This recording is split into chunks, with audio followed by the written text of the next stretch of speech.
Judges 8. Now the Ephraimites asked Gideon, "Why have you treated us like this? Why didn't you call us when you went to fight Midian?" And they challenged him vigorously. But he answered them, "What have I accomplished compared to you? Aren't the gleanings of Ephraim's grapes better than the full grape harvest of Abazir? God gave Oreb and Zeb, the Midianite leaders, into your hands. What was I able to do compared to you?" At this, their resentment against him subsided. Gideon and his 300 men, exhausted yet keeping up the pursuit, came to the Jordan and crossed it. He said to the men of Succoth, "Give my troops some bread. They are worn out, and I am still pursuing Zebah and Zalmunna, the kings of Midian." But the officials of Succoth said, "Do you already have the hands of Zebah and Zalmunna in your possession? Why should we give bread to your troops?" Then Gideon replied, "Just for that, when the Lord has given Zebah and Zalmunna into my hand, I will tear your flesh with desert thorns and briars." From there he went up to Peniel and made the same request to them, but they answered as the men of Succoth did. So he said to the men of Peniel, "When I return in triumph, I will tear down this tower." Now Zebah and Zalmunna were in Karkor, with a force of about 15,000 men, all that were left of the armies of the eastern people. 120,000 swordsmen had fallen.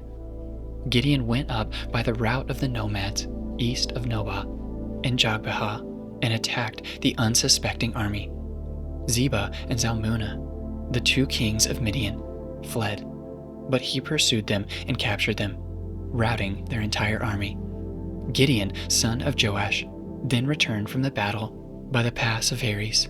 He caught a young man of Succoth and questioned him, and the young man wrote down for him the names of the 77 officials of Succoth, the elders of the town.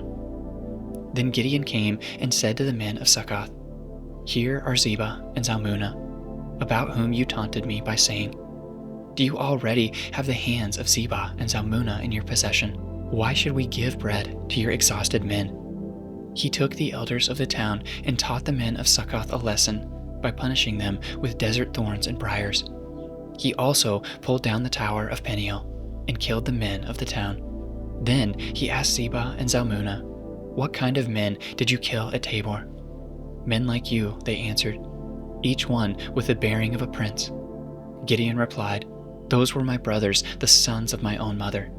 As surely as the Lord lives, if you had spared their lives, I would not kill you." Turning to Jether, his oldest son, he said, "Kill them." But Jether did not draw his sword because he was only a boy and was afraid.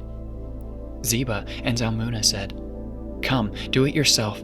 As is the man, so is his strength." So Gideon stepped forward and killed them, and took the ornaments off their camels' necks. The Israelites said to Gideon, "Rule over us, you, your son, and your grandson, because you have saved us from the hand of Midian." But Gideon told them, "I will not rule over you, nor will my son rule over you. The Lord will rule over you." And he said, "I do have one request, that each of you give me an earring from your share of the plunder." It was the custom of the Ishmaelites to wear gold earrings. They answered, "We'll be glad to give them." So they spread out a garment, and each of them threw a ring from his plunder into it. The weight of the gold rings he asked for came to 1,700 shekels, not counting the ornaments, the pendants, and the purple garments worn by the kings of Midian, or the chains that were on their camels' necks. Gideon made the gold into an ephod, which he placed in Ophrah, his town. All Israel prostituted themselves by worshiping it there, and it became a snare to Gideon and his family. Thus Midian was subdued before the Israelites, and did not raise its head again. During Gideon's lifetime, the land had peace 40 years. Jerubbaal, son of Joash, went back home to live. He had 70 sons of his own, for he had many wives. His concubine, who lived in Shechem, also bore him a son, whom he named Amalek.